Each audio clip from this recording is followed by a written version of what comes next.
Halo, assalamualaikum, apa kabar? Jumpa lagi dengan aku Nani. Nah, di video kali ini aku akan ceritain salah satu topik yang mungkin agak sensitif ya kalau misalkan diomongkan.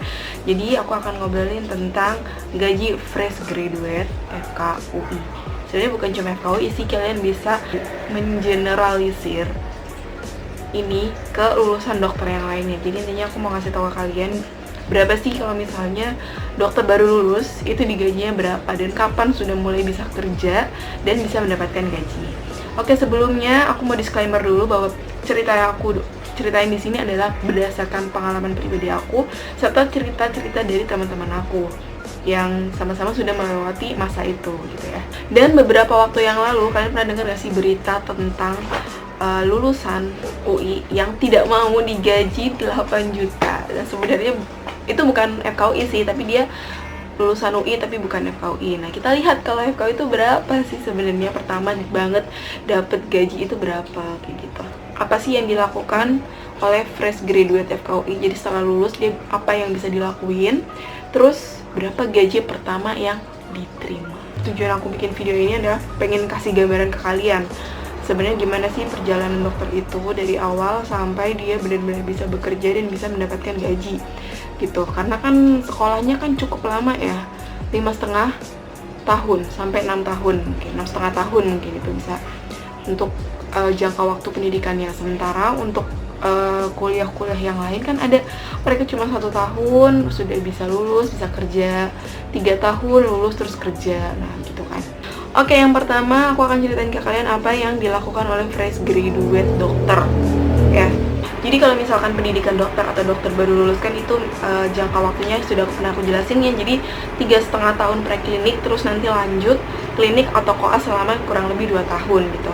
Nah, jadi awalnya 3,5 tahun atau 4 tahun itu preklinik, terus lulus mendapatkan gelar sarjana kedokteran, terus besoknya udah langsung masuk ke koas atau fase klinik. Nah, itu selama 2 tahun.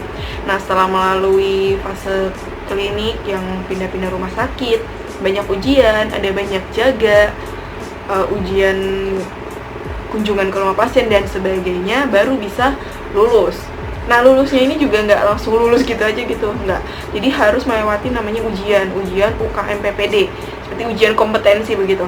Jadi ujian kompetensi ini nanti ada 2 jenis ujiannya, aku udah pernah bikin juga videonya. Jadi yang pertama adalah ujian tulis, jadi ada multiple choice, kita ada kasus, ada multiple choice kita tulis.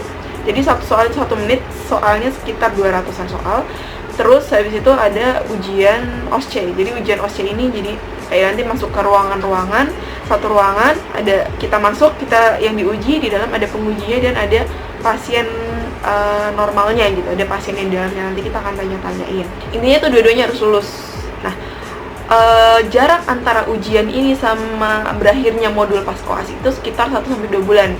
Jadi 1-2 bulan itu teman-teman aku terutama dan aku juga untuk menggunakan waktu itu untuk persiapan ujian UKM PPD. Ada yang bahkan sampai les atau ikut bimbel gitu.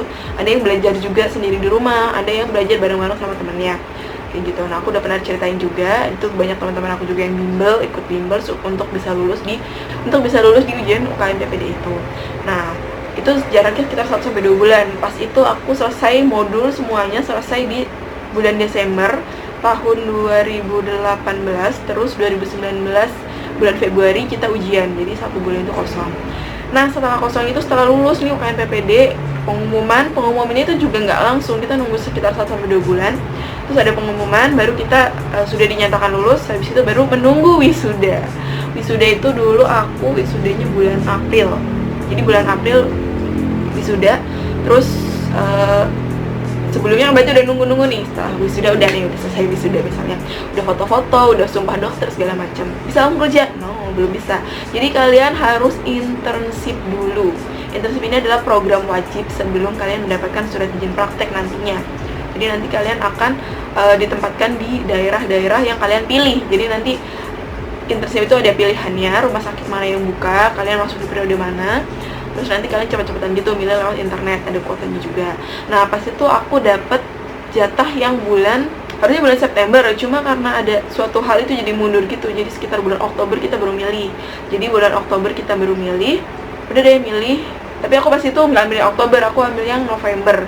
pas itu, karena rumah sakit target yang pengen aku dapat adalah adanya di bulan November. Boleh nggak sih gitu?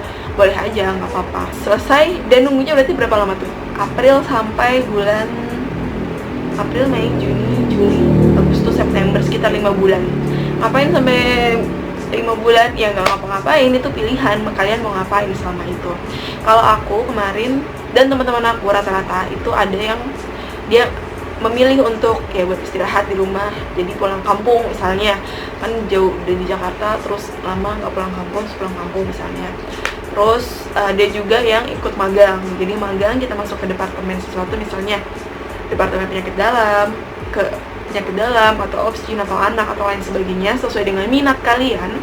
Nanti di situ biasanya ada lowongan magangnya, kalian ikut di situ, kalian ikut bantu-bantu di departemen itu, atau kalian bantu penelitian dokter. Terus ada juga yang dia freelance, ya mungkin bantuin penelitiannya PPDS, mungkin dia ikut ada volunteer apa gitu, kalian bisa ikut juga. Jadi nggak terikat dalam jangka waktu tertentu magang, tidak. Jadi kalau misalnya ada kerjaan ya udah kalian ikut bantu, kalau enggak ya udah di rumah aja, atau nggak ada kegiatan atau kayak gitu. Sebenarnya itu pilihan sih, kalian mau ikut magang atau kalian mau istirahat aja di rumah dulu gitu. Jadi kalian nggak ngapa-ngapain, itu boleh aja, nggak apa-apa. Karena sebenarnya pas fase itu kita nggak ngapa-ngapain, memang benar nggak ngapa-ngapain, kayak udah kalian bebas mau ngapain aja gitu. Nah pas itu kerjanya ngapain aja sih Kak kalau magang? Oke, kalau magang itu sebenarnya kerjanya ya tergantung kalian magangnya itu di bagian job yang mana. Kalau misalnya kalian bagian job penelitian ngambil data, ya udah berarti selama magang kalian membantu untuk ngambil data. Magangnya itu kalian ngambil di bagian misalnya bikin nyusun laporan, ya udah berarti kalian kerjanya nyusun laporan. Atau ikut misalnya dia jadi di sekretariat, biasanya bantu-bantu bikin penyusunan buku-buku gitu juga bisa juga. Tergantung dari jobnya sih kalian dapat ambilnya apa, dan itu pas di lowongan udah tercantum biasanya.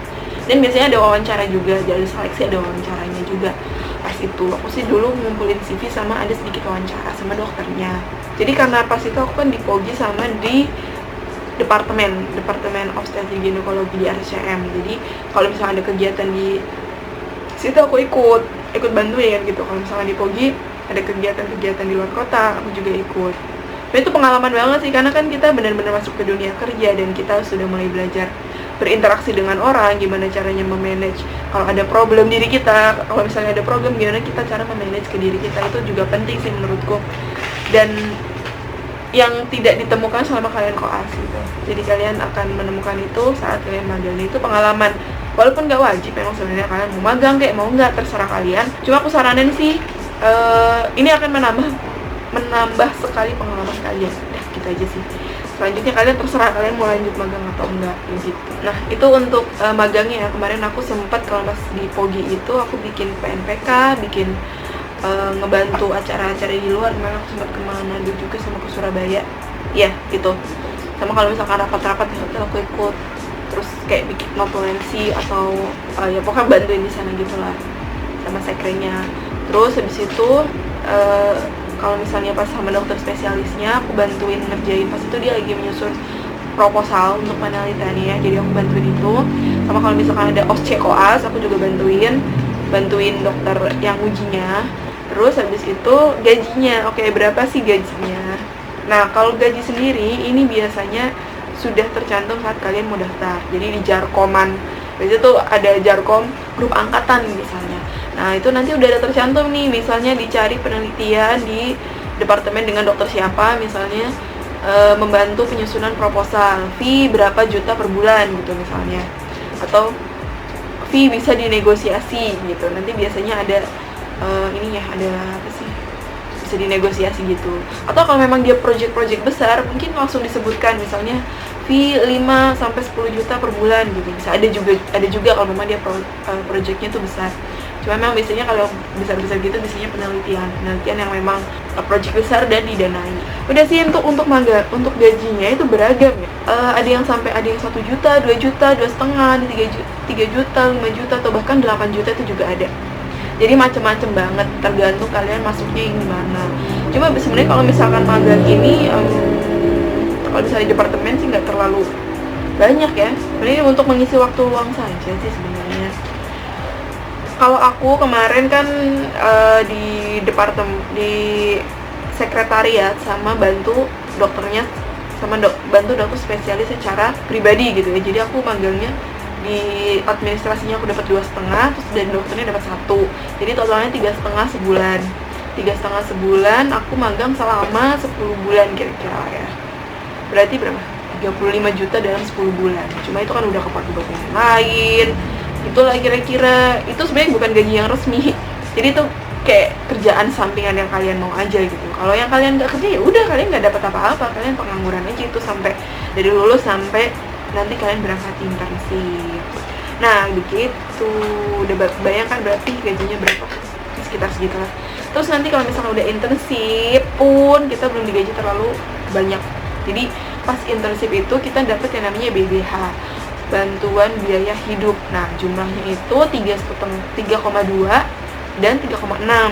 Nah bedanya kapan dapat 3,2, kapan dapat 3,6 itu tergantung dari tempatnya. Misalnya di Jawa atau di area Jawa itu rata-rata 3,2. Kalau aku di Papua sekarang dapatnya 3,6 gitu. Jadi beda-beda. Jadi nggak beda, dan itu akan kita dapat selama kita internship. Jadi internship ya udah dapat itu aja yang BBH itu. Kecuali memang rumah sakit tempat kita internship mendapatkan tambahan, misalnya dapat insentif daerah, insentif rumah sakit, atau uang jaga, atau yang lain-lainnya. Nah itu nanti tambahan masing-masing rumah sakit. Nah tinggal pinter-pinter kalian nih pilih rumah sakitnya. Kalian bisa tanya ke kakak kelas yang sudah pernah di situ, gitu sih. Oke, itu dia yang mungkin aku bisa sampaikan. Semoga kalian suka videonya, semoga bermanfaat buat kalian, semoga kasih gambaran ke kalian berapa sih gaji kalau misalnya baru lulus, dokter baru lulus, ya segitulah kira-kira. Kalian tidak bisa berekspektasi sampai puluhan juta segala macam, karena ya memang standar segitu, nggak akan banyak-banyak juga gitu. Kecuali kalau udah mungkin dokter spesialis, mungkin insentifnya akan lebih banyak mungkin ya, karena kan mereka juga sekolahnya 2 kali lipat, terus ilmunya juga lebih advance gitu kan ya. Mungkin itu dia ya. Oke, terima kasih. Kalau misalnya kalian suka, jangan lupa di like videonya, di subscribe YouTube channelku kalau kalian belum subscribe. Dan kalau memang kalian ada kritik, saran, komentar, kalian silahkan tulis komentar di bawah. Dan video apa lagi yang mungkin aku akan buat selanjutnya. Terima kasih ya sudah nonton. Mohon maaf kalau misalnya masih ada kekurangan kesalahan. Terima kasih. Sampai jumpa di video selanjutnya. Wassalamualaikum warahmatullahi wabarakatuh. Dadah.